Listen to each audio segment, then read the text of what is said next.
सावधानी से कथा सुनिएगा और अपने चित्त में उतारिए। शिव महापुराण की कथा जिसके घर में चल रही है, जिसके टीवियों पर चल रही है, जिसके फेसबुक यूट्यूब पर चल रही है, जिसके मोबाइलों में चल रही है, घर में भले 5 मिनट शिव महापुराण की कथा चले, पर प्रतिदिन अपने मोबाइल को चालू कर 5 मिनट शिव पुराण चालू कर छोड़ दिया। घर में टीवियों पर अगर कथा आए तो भले सुनो चाहे नहीं सुनो, 5-10 मिनट उस टीवी को चालू कर छोड़ा करो, जिससे वो शिव महापुराण के शब्द हमारे घर के वातावरण को शुद्ध करें। प्रभु बाबा भोलेनाथ ने कहा, पार्वती जब चौसर खेलते समय तूने मेरे वस्त्र लिए, मैं जल क्रीड़ा करने के लिए, जल में तप करने के लिए बैठा, तप के करने से मेरे शरीर से पसीना बह निकला, उस पसीने से 5 धाराएं प्रकट हो गई, उस 5 धारा से गंगा जी की गोद से मेरी ये 5 बेटियां प्रकट हुई है। पहली जया, दूसरी विषहरा, तीसरी शामली बारी, चौथी देव और 5वीं दोतली। ये 5 कन्या शंकर जी की 5 बेटियां। उसी समय पर माता पार्वती ने गंगा जी के जल को हाथ में लेकर कहा, गंगा तू मेरी बहन है, मेरे गर्भ से तो संतान नहीं हुई, पर तूने मेरे बच्चों को पाला पोसा बड़ा किया, इसलिए तेरे घाट पर आने वाला व्यक्ति शंकर जी के साथ तेरा स्मरण करेगा और जो हर हर गंगे बोलेगा, गंगा उसको तेरे स्नान का पुण्य घर बैठे मिल जाएगा। हर हर गंगे बोलो जम के। केवल गंगा के साथ उसी दिन से हर हर शब्द जुड़ गया और जिंदगी हो गई आपकी बोलते बोलते। आपको अभी तक नहीं मालूम होगा कि हर हर गंगे क्यों बोलते हैं। जीवन हो गया भैया। शिव महापुराण में एक एक संवाद है। चावल क्यों लगाना चाहिए, शिव जी को कंकु क्यों नहीं लगाया जाता, शंकर को कुंकू नहीं लगता, रोली नहीं लगती, क्योंकि भगवान शंकर जब एक बार बैठे थे तो एक भगत ने शिव जी का कुंकू अभिषेक कर दिया था। कुंकू अभिषेक करा, इतने में माता जगत जननी जगदम्बा उसी समय पर आ गई। पार्वती ने शंकर जी के ऊपर से रक्त की धार जब बहते हुए नीचे आई, भोलेनाथ जी के शरीर से रक्त बहता देखकर माता पार्वती को क्रोध आ गया। पार्वती ने उसी समय पर श्राप देना चाहा। शिव जी ने कहा, पार्वती उसने कुंकू अभिषेक करा है और तू श्राप दे रही है। पार्वती ने कहा, मैं जान नहीं पाई, पर भोलेनाथ आपसे वचन देती हूँ कि आज के बाद आपके शरीर पर ये रक्त ना देखूं। इसलिए आज तक शंकर जी के शिवलिंग पर कभी कंकु नहीं चढ़ाया जाता, कुंकू नहीं चढ़ाया। शिव जी को चंदन चढ़ेगा, हल्दी चढ़ेगी, अष्टगंध चढ़ेगा, गुलाल चढ़ेगी, अबीर चढ़ेगा, पर कुंकू शंकर को कुंकू नहीं। जैसे अधिक मास के महीने में, अभी जो अधिक मास आ रहा है ना, आपके लिए तो लाभदायक है, समझ लो ये कथा। अधिक मास के महीने में जैसे पहले दिन का अधिक मास होता है, ऐसे 5वां दिन का जो अधिक मास होता है, पंचमी तिथि का, पंचमी तिथि का अधिक मास शास्त्र कहता है कि जिसके घर में संपदा की कमी हो, पैसा आ ही नहीं रहा हो, सब तो उलझ गया हो, बहुत टेंशन चल रहा हो, 3 साल में एक बार अधिक मास आता है। अधिक मास की पंचमी तिथि के दिन गन्ने का रस, गन्ने का रस जानते हो, ईख का रस, गन्ने का रस तुलसी जी के क्यारे में हाथ में लेकर 7 बार अपना नाम और गोत्र बोलकर छोड़ दो। जिंदगी में 3 साल में तो करोड़पति बनकर बैठ जाओगे, कभी लक्ष्मी की कमी नहीं आ सकती। अगला अधिक मास आएगा तो तुम तैयारी में बैठे रहोगे कि फिर पंचमी तिथि आए, फिर मैं गन्ने का रस डाल। केवल अधिक मास में होता है, अधिक मास के सिवा नहीं कर सकते, केवल अधिक मास, अधिक मास के अंतर्गत करो। और आपको तो मौका मिल रहा है, ज्येष्ठ का अधिक मास है इस साल, बड़े प्रेम से आनंद में।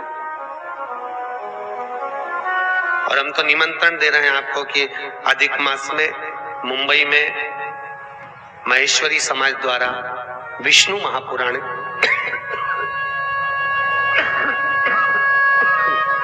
विष्णु पुराण की कथा है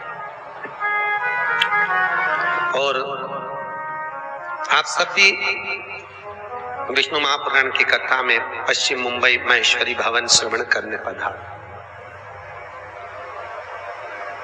विष्णु महापुराण।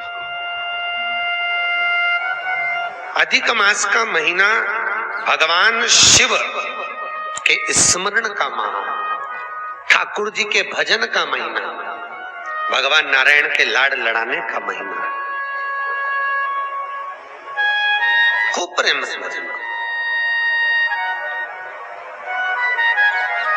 जितना भजन कर सकते हो उतना, और काउंट कर कर नहीं कि कितना भजन करा है।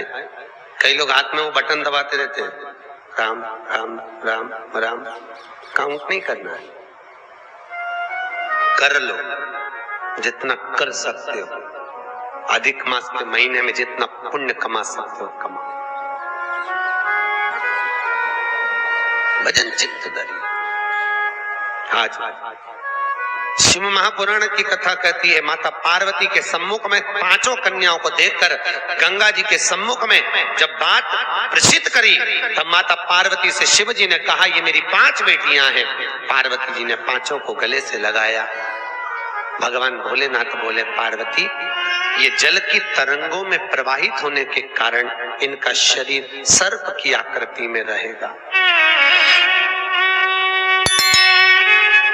सर्प की आकृति।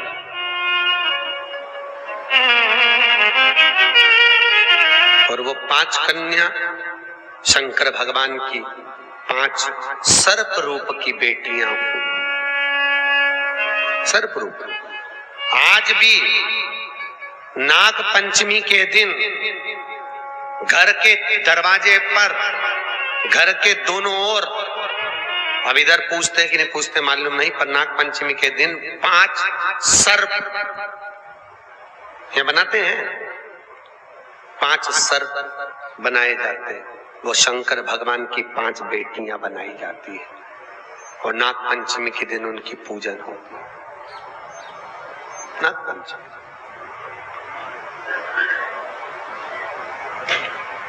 कमा सकते हो कमाओ। भजन चित्त धरी। आज शिव महापुराण की कथा कहती है, माता पार्वती के सम्मुख में पांचों कन्याओं को देखकर गंगा जी के सम्मुख में जब बात प्रसिद्ध करी, तब माता पार्वती से शिव जी ने कहा, ये मेरी 5 बेटियां हैं। पार्वती जी ने पांचों को गले से लगाया, भगवान को समझाया, ज्ञानोपदेश प्रदान किया।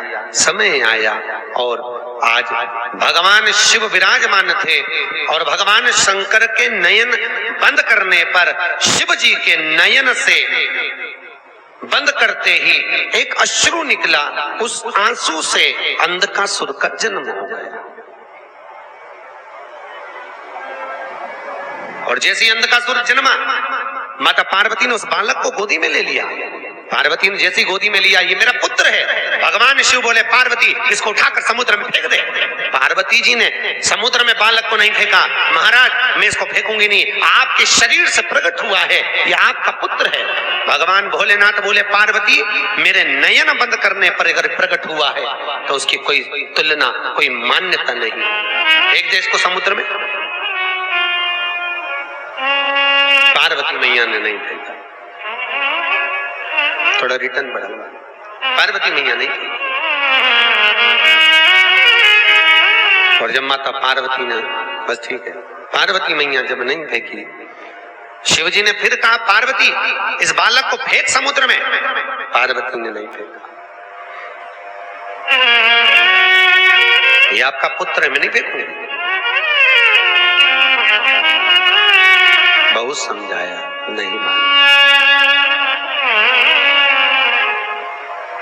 शिव जी को क्रोध आया, तब माता पार्वती ने अंधकासुर को समुद्र में डाला। डालते ही उस बालक को हिरण्याक्ष ने पकड़ लिया। हिरण्याक्ष ने उसको पाल पोस कर बड़ा करा। हिरण्याक्ष को बड़ा करा। समय आया जैसे हिरण्याक्ष ने जैसे ही अंधकासुर को बड़ा किया, पाल पोस कर तैयार किया, समय आने पर भगवान नारायण ने बराह अवतार धारण कर हिरण्याक्ष के प्राणों को हर लिया, पृथ्वी को लाकर जल के ऊपर ठहरा दिया। तब उस अंधकासुर को क्रोध आया और अंधकासुर ने ब्रह्मा जी का तप कर वर प्राप्त करा।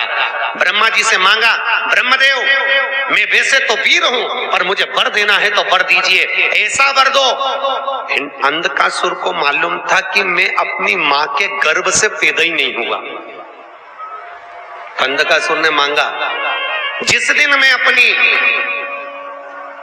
मां को गलत दृष्टि से देख लूं, जिसने मुझे अपनी गोद में खिलाया हो उसको अगर गलत दृष्टि से देखूं तो मेरे प्राण छूट जाए। क्योंकि अंधकासुर को तो ये मालूम था कि मेरे कोई मां है, और उसको कौन बताए कि तू पार्वती की गोद में खेला है।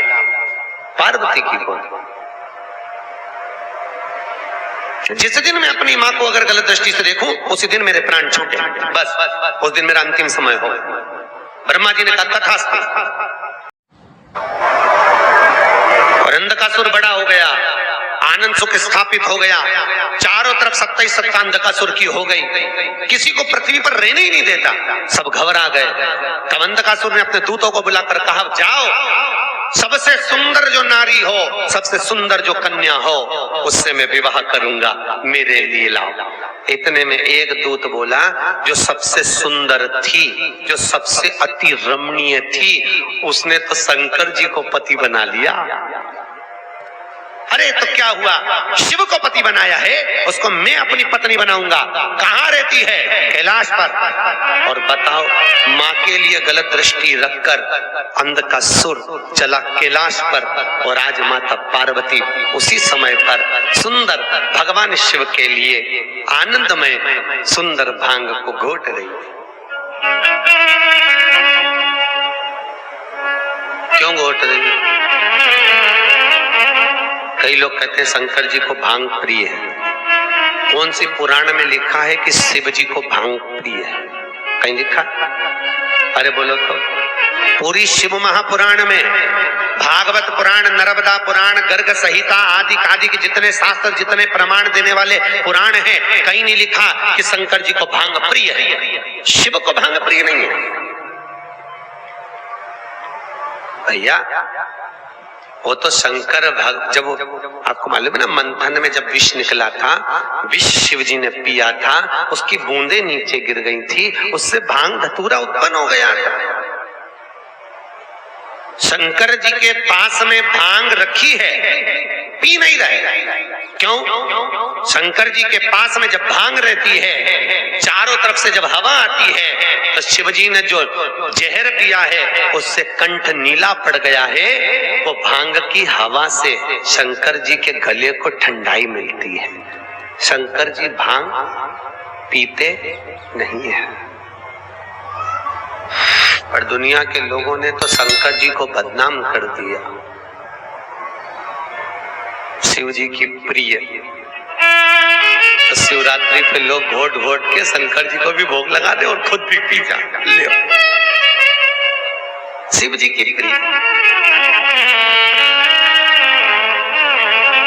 खूब घोटो।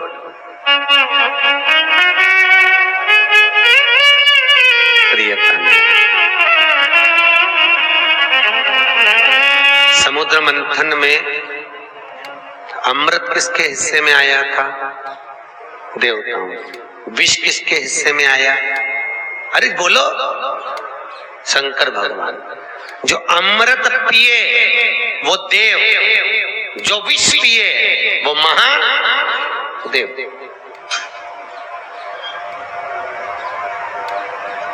ताजी रोटी किसकी किस्मत में होती है?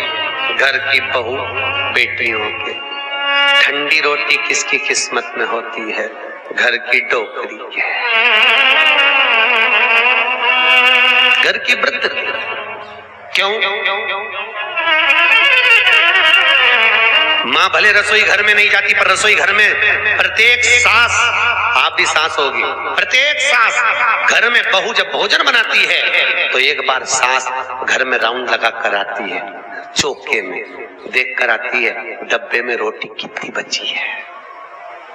डब्बे में रोटी कितनी बची है, क्योंकि बहू अगर ज्यादा रोटी होगी तो उठाकर गाय को डाल देगी। तो जब सास जीमने बैठती है तो कहती है बेटा मुझे वो ठंडी रोटी ला दे। क्यों? सास को मालूम है ना बहू खाएगी, ना बेटा खाएगा, ना पति को खान दूंगी और ना कोई खाएगा। आखिरी में वो गाय के मुंह में चली जाएगी और इतनी रोटी वो फेंकेगी, दिल मेरा दुखेगा। तो घर की बूढ़ी माँ कहती है मुझे ठंडी अच्छी लगेगी, कड़ी के साथ, दाल के साथ मैं ठंडी रोटी खा लूंगी, ला दे। और बहू ने ठंडी रोटी लाके मम्मी को दे दी, माँ ने खा ली। उसी तरह क्या शंकर भगवान को अमृत प्रिय नहीं था?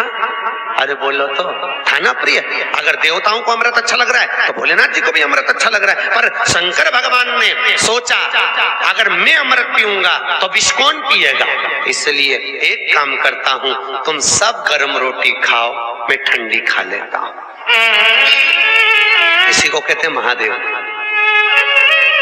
और मेरे भारत की भूमि की जो वृद्ध माताएं हैं, भारत के भूमि की जो बूढ़ी बूढ़ी माँ है, ये भी महादेव से कम नहीं है, जो रोज घर में विष को धारण कर रही है, रोज घर में कुछ ना कुछ घूट पी रही है।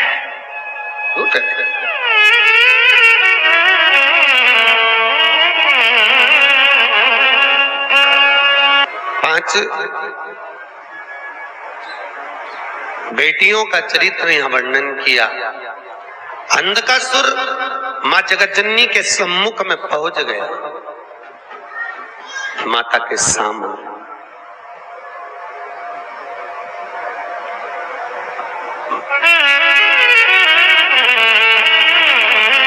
सभी देवियों में सर्व सुंदर अगर कोई देवी है सर्व सुंदर तो कौन? मां जगतजननी जगदम्बा। आपके यहाँ पर नवरात्रि में देवी बैठती है, अगर देवी जी की मूर्ति भी बैठती होगी ना तो आप उसको देखते रह जाओ, इतनी सुंदर माँ की मूर्त होती है। और तेरी प्रतिमा इतनी सुंदर, तू कितनी सुंदर हो। सोचो, माँ की मूर्त इतनी सुंदर है तो माँ कितनी सुंदर है, कितना सुंदर। जगदम्बा भवानी को देखा, अंधकासुर ने देखकर भवानी मैया के सम्मुख में खड़े होकर कहा, अरे ये ओगड़ी भस्मी रमाने वाला, जटा जूट बांधने वाला, उसको पति बनाकर बेटी हो, मुझे देखो, इतना तो मां से कहना था। और उसी समय भोलेनाथ जी को क्रोध आ गया, क्रोध, शिव को क्रोध आया और बाबा भोलेनाथ ने उसी समय पर जगह जगह का धक्का खाती रही। होता है, कई लोग कहते हैं गुरुजी हम बड़े दुखी हैं, बड़ा कष्ट में हैं, बड़ी टेंशन है, बड़ी चिंता है, बड़ा ऐसा हो गया, बड़ी तकलीफ हो गई, बड़ा भारी तकलीफ आ गई। कई लोग कहते हैं, तो उसका कारण क्या? हम पूजन भी कर रहे हैं, हम आराधना भी कर रहे हैं, हम सेवा भी कर रहे हैं, हम ये व्रत भी कर रहे हैं, हम भूख चाकरी भी कर रहे हैं, पर दुख है।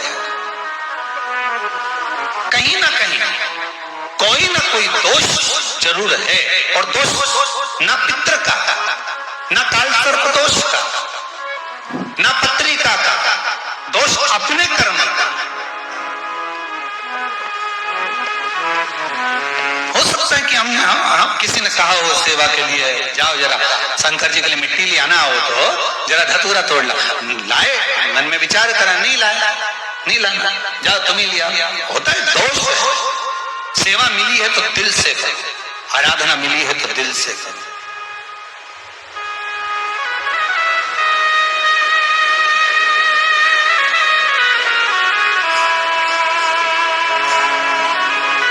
अपने हृदय से, अपने मन से।